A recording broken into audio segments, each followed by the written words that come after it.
திருப்பூர் அரசு மருத்துவமனையில் சந்தேகத்திற்கிடமான முறையில் சுற்றித் திரிந்து தேடப்படும் குற்றவாளிகள் இருவரை தெற்கு காவல் நிலைய போலீசார் மடக்கி பிடித்து ரயில்வே காவல்துறையினரிடம் ஒப்படைத்தனர்.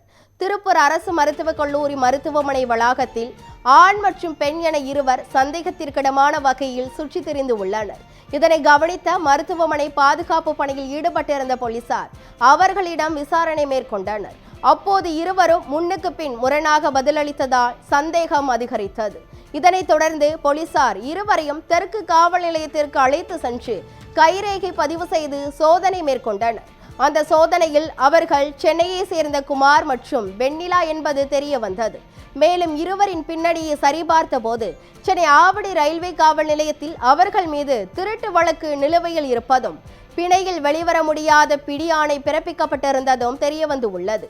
அத்துடன் பல்வேறு திருட்டு மற்றும் குற்ற சம்பவங்களில் இவர்களுக்கு தொடர்பு இருப்பதும் போலீஸ் விசாரணையில் உறுதி செய்யப்பட்டு உள்ளது. இதனை அடுத்து இருவரையும் கைது செய்த தெற்கு காவல் நிலைய போலீசார் தொடர் விசாரணைக்காக திருப்பூர் ரயில்வே காவல் நிலைய போலீசாரிடம் ஒப்படைத்தனர்.